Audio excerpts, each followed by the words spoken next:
በዚህ በእኛ ዘመን እንደዚህ ያህል ችግር መኖሩ፣ ትዳር መፍረሱ፣ ሁሉም ሰላም ማጣቱ በጣም የሚከብድና የሚያሳዝን ጊዜ ነው።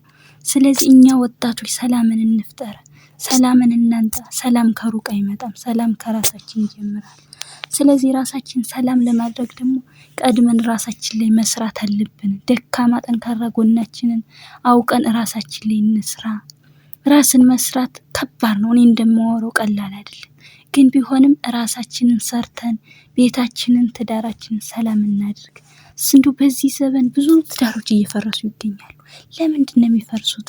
ለምንድነው የሚፈርሱት ካላችሁኝ፣ ብዙዎቻችን ስለ ትዳር ማንነት አናውቅም፣ አልገባን። የሁላችንም ችግርኛ ወጣቶች እንፍተው። በእኛ ዘመን እንዴት ትዳር ይፈርሳል? በእኛ ዘመን እንዴት ብዙ ትዳሮች እየፈረሱ ይገኛሉ? ስለዚህ ይሄን ችግርኛ ወጣቶች ፈተን ቤታችንን ራሳችን ሰላም እናድርግ። ቅድመ ትዳር ዋናው ዓላማው ራስን ቤተሰብን ሰላም ማድረግ ነው። ላይክ ሰብስክራይብ ያደረጋችሁ ለብዙ ወንድሞች አድርሱ። ሰላምታዬ በያላችሁበት ይድረስ ብያለሁ። ብዙዎቻችን ትዳር እውቀት የለንም። እኛ ሀገር ላይ የእውቀት ትምህርት የለም፣ የሚያሳውቅ የለም። ስለ ትዳር ማንነት በዝርዝር የሚያሳውቅ ስለሌለ ላይክ ሰብስክራይብ ያደረጋችሁ ለብዙ ወንድሞች አድርሱ። ይሄ ሁላችንም ችግር ነው። በእኛ ዘመን ቴክኖሎጂ በሰፋበት እውቀት በሰፋበት እንዴት ትዳሮች ይፈርሳሉ? እንዴት ልጆች ይበተናሉ? ስለዚህ ላይክ ሰብስክራይብ ያደረጋችሁ ለብዙ ወንድሞቻችን አድርሱልኝ። ብዙ ትዳሮች የሚፈርሱበት ባለመወያየት፣ ባለማወቅ፣ ባለመግባባት፣ የፍቅር እጥረት አይደለም፣ የፍቅር ማነስ አይደለም፣ ግን የመነጋገር እጥረት፣ የመወያየት የመስማት እጥረት ነው። ስለዚህ ይህን ችግር እኛ ቀርፈን ራሳችንን ቤታችንን ሰላም እናድርግ። መጀመሪያ ራሳችን ላይ እንስራ። ራሳችንን ሰላም እናድርግ። ትዳር ሰላምን አያመጣም። ትዳር ያለብንን ችግር ቁልጭ አድርጎ የሚያሳይ ነው። ስለዚህ እኛ ራሳችን ላይ መጀመሪያ ሰርተን ደካማና ጠንካራ ጎናችንን አውቀን ቤታችን ትዳራችን ሰላም እንዲሆን ብዙዎቻችን ጥሩ ትዳር እንመኛለን። ግን ለምንድን ነው የማይሳካልን? የማይሳካበት ምክንያት አንድ ብቻ ነው። ቅድመ ትዳር ትምህርት የለም እኛ ሀገር ላይ። ስለዚህ ቀድመን እንወቅ። ትዳር ማለት ሁለት የተለያዩ ሰዎችን በአንድ ቤት አጣምሮ የሚይዝ ማለት ነው። ስለዚህ ያ የተለያየ ቤተሰብ የመጣ ልጅ አንዱ ገንዘብ በጣም የሚያጠፋ ይሆናል፣ አንዱ ደግሞ ገንዘብን የዝ የሚያደርግ ይሆናል። ሁሎችም ትክክል ናቸው፣ ግን እሱን አዋህዶ እና አስማምቶ መኖር ትልቅነት ነው። ስለዚህ ብዙዎቻችን እንደ እናቴ ትሆናለች፣ ብዙዎቻችን እንደ አባቴ ይሆናል ብለን እንገባለን። እንደዛ ሳይሆን ሲቀር ብዙ ትዳሮች እየፈረሱ ነው ያሉት። ስለዚህ ቤታችንን ሰላም ለማድረግ ትዳራችንን ሰላም ለማድረግ ቀድመን ራሳችን እናዘጋጅ፣ ራሳችን እንገንባ። ራሳችን ላይ ከሰራን የራሳችን ደካማ ጠንካራ ጎን ካስተካከል ቤታችን ሰላም፣ ራሳችን ሰላም ይሆናል። ስለዚህ ደካማና ጠንካራ ጎናችንን አውቀን ራሳችን ላይ እንስራ።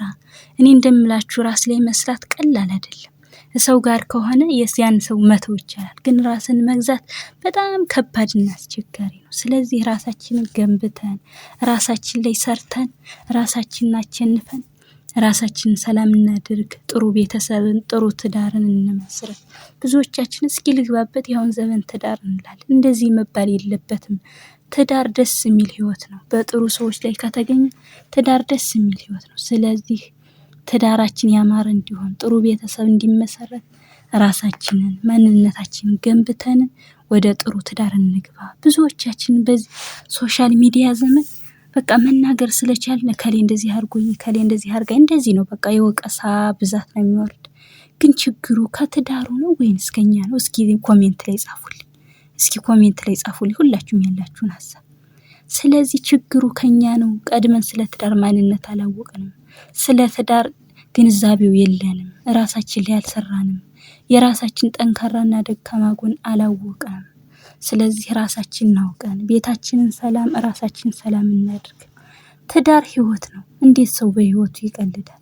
ስለዚህ ራሳችንን ቤታችንን ሰላም እያደረግን ቤት ትዳር ሲያምር ማህበረሰብ ያምራል፣ ልጆች ያምራሉ፣ አገር ሰላም ይሆናል፣ አገር ያምራል። ስለዚህ ትዳራችን ላይ እንስራ እላችኋለሁ።